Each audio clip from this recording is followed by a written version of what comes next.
जय श्री कृष्ण दोस्तों, आज हम बात करेंगे घर परिवार का सुख।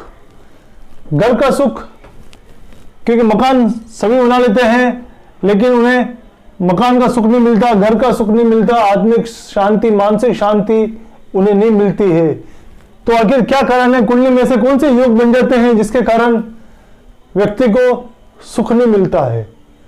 सुख सबसे बड़ा जीवन में वरदान है प्रभु का, और वही अगर ना मिले जीवन में, बार बार कष्टों का सामना करना पड़े, घर में ऐसी स्थिति उत्पन्न हो कि घर में व्यक्ति को सुख प्राप्त ना हो, तो ऐसे क्या कारण है जिसके कारण ऐसे योग बनते हैं? दोस्तों, कुंडली के अंदर भाव का अध्ययन हम पूर्व में कर चुके हैं कि कौन सा भाव कहाँ होता है। यह होता है पहला भाव, फिर दूसरा भाव, तीसरा भाव, और यह होता है चतुर्थ भाव। यह होता है सुख का भाव। सुखेश जिसको कहते हैं वो होता है चतुर्थ भाव। इसी से हम घर का सुख देखते हैं, वाहन का सुख देखते हैं, माता का सुख देखते हैं, और मन का सुख, मानसिक शांति भी इसी से देखते हैं कि व्यक्ति को मानसिक शांति मिलेगी या नहीं, जीवन में उसको सुकून का जीवन उसे मिलेगा या नहीं। ये सब हम इस चतुर्थ भाव से देखते हैं। चतुर्थ भाव का कुंडली के अंदर अत्यधिक महत्व है। इसका अध्ययन हमें सर्वप्रथम कर लेना चाहिए। लग्न और चतुर्थ भाव का अध्ययन करने से व्यक्ति के जीवन का बहुत कुछ सुख के बारे में मालूम चल जाता है, क्योंकि अगर चतुर्थ भाव बिगड़ा हुआ है तो सप्तम भाव का सुख भी नहीं मिलता, क्योंकि उसका मन चिड़चिड़ा हो जाता है, मन में उसको सुख, संतुष्टि नहीं मिल पाती, सेटिस्फेक्शन की भावना उसमें कभी नहीं आती है। और जब संतुष्टि उसे कहीं नहीं मिलेगी तो उसे पत्नी का सुख भी पूर्ण रूप से प्राप्त नहीं होगा, धन का सुख भी उसे प्राप्त नहीं होगा, कर्म क्षेत्र का सुख भी प्राप्त नहीं होगा, और कहीं लाभ नहीं मिलेगा, कहीं भाग्य नहीं मिलेगा उसको। हर जगह उसको संघर्ष करना पड़ेगा। केवल और केवल एक भाव, चतुर्थ भाव के अगर बिगड़ जाता है तो कुंडली में बहुत सा दुख और दोष सहन करना पड़ता है। तो सर्वप्रथम अगर चतुर्थेश छठे भाव में, अष्टम भाव में या 12वें भाव में चला जाता है, 12वें भाव में चला जाएगा तो अपने घर से दूर ले जाएगा उसको, विदेश तक उसको यात्रा करनी पड़ सकती है, घर से दूर ही उसको जीवन अपना जीना पड़ता है। तो चतुर्थेश का 12वें भाव में जाना घर परिवार से अलग कर देता है, घर का सुख उसे नहीं मिल पाता है। छठे भाव में जाने पर भी विशेष रूप से मैं आपको यहाँ पर बता दूं, अगर चतुर्थेश किसी का अगर छठे भाव में गया हुआ है तो उसे कभी भी कर्ज नहीं लेना चाहिए, ऋण नहीं लेना चाहिए।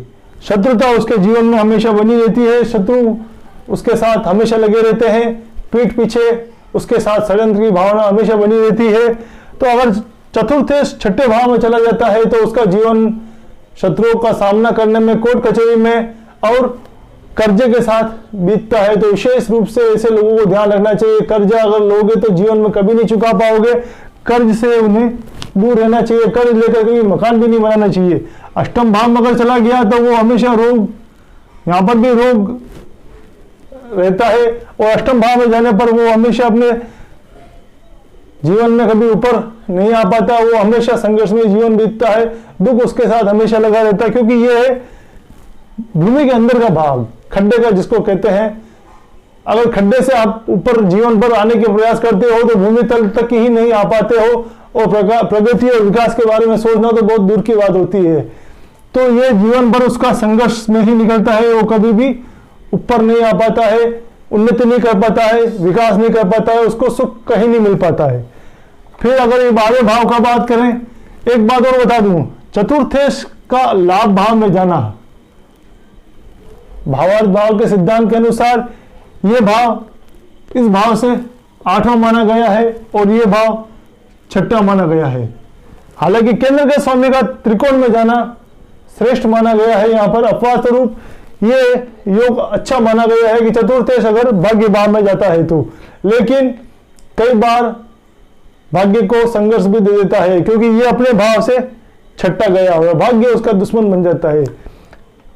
फिर अगर वो चतुर्थेश लाभ भाव में गया है, ये भी अच्छा संकेत होता है कि केंद्र का स्वामी अगर लाभ भाव में गया है तो उसको यश कीर्ति सभी कुछ प्राप्त होता है, लेकिन अपने भाव के कारण कई बार उसको संघर्ष भी करना पड़ जाता है। चतुर्थेश का सबसे श्रेष्ठ होता है केंद्र में रहना। अगर चतुर्थेश लग्न में, दशम भाव में, सप्तम भाव में है, सप्तम भाव में है तो पति पत्नी के बीच में बहुत ही अच्छा संबंध रहते हैं, मधुर संबंध रहते हैं। पति पत्नी के बीच में हमेशा तालमेल अच्छा बना रहता है, एक दूसरे को साथ रहने पर सुखानुभूति उन्हें प्राप्त होती है। चतुर्थेश अगर पंचम में है, यह भी शुभ संकेत है, या फिर धन भाव में है तो भी शुभ माना गया है। तो दोस्तों, ये कुछ योग हमने आज चर्चा की कि चतुर्थेश का सुख से संबंध होता है। अगर चतुर्थेश शुभ भाव में केंद्र में बैठा हुआ है, उच्चिका होकर बैठा हुआ है, या फिर त्रिकोण में कहीं बैठा हुआ है तो अच्छे घर का सुख मिलता है, भूमि भवन का सुख मिलता है, खेती में का सुख मिलता है, उपजाऊ जमीन उसको मिलती है, वाहन का सुख मिलता है, मानसिक शांति मिलती है। अब एक बात मैं यहाँ पर करता चलूं, अगर चंद्रमा यहाँ पर बैठा हुआ है तो चतुर्थ भाव का कारक भावेश जिसे कहा गया है वो चंद्रमा है। और चंद्रमा अगर विशेष रूप से ध्यान रखना है, भावेश अपने भाव में अगर जाता है तो वो उसका सुख नहीं दे पाता है। चंद्रमा अगर यहाँ पर आया है तो माता के सुख में भी कई बार कमी ले आता है, मानसिक पीड़ा भी दे देता है ये।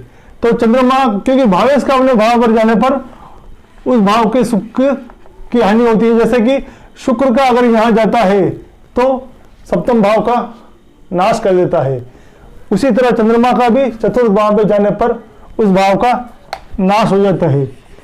और कुछ हम बात करते चले ग्रहों के बारे में।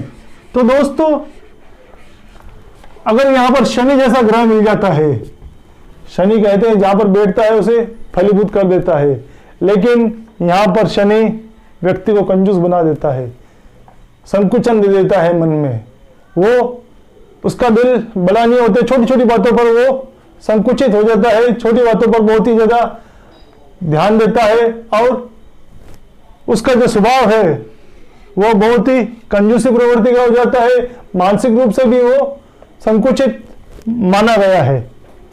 इसी तरह मंगल यहाँ पर बैठता है तो कई बार अशुभ प्रभाव दे देता है, सप्तम भाव को बिगाड़ देता है। तो विशेष रूप से हमें ध्यान रखना होगा कि यहाँ पर कौन सा ग्रह बैठा है। और हम बात करें तो गुरु की, गुरु अगर यहाँ बैठता है तो भी, क्योंकि गुरु का स्वभाव है, गुरु जहां बैठेगा उस स्थान की हानि करेगा, शनि जहां बैठेगा उस स्थान में वृद्धि कर देता है।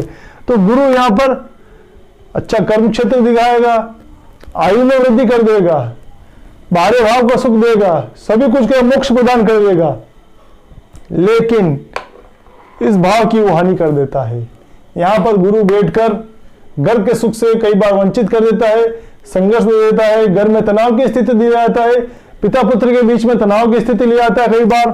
तो ये यहाँ पर शुभ नहीं माना गया है। तो शुभ माना गया है यहाँ पर शुक्र जैसा ग्रह, सूर्य जैसा ग्रह, बुध है, और ये अच्छी कंडीशन में है, केंद्र में बैठे हैं। यहाँ पर इस भाव का स्वामी होकर अगर केंद्र में बैठे हुए हैं, ये अगर तुला राशि है, वृषभ राशि है, कन्या राशि है, मिथुन राशि है, सिंह राशि है, तो इसके स्वामी अगर केंद्र में अगर ये बैठे हैं तो शुभ प्रभाव देते हैं, मानसिक सुख देते हैं, घर परिवार का सुख देते हैं, घर परिवार अच्छा मिलता है, उनको माता पिता का सुख अच्छा मिलता है, और जीवन संगिनी अच्छी मिलती है, अच्छा सुख उन्हें प्राप्त होता है। तो आज हमने चर्चा की दोस्तों चतुर्थ भाव के ऊपर। आगे भी हम इसी तरह एक नए विषय के साथ प्रस्तुत होंगे। वीडियो पसंद आने पर लाइक जरूर कीजिएगा, सब्सक्राइब कीजिएगा। जय श्री कृष्ण।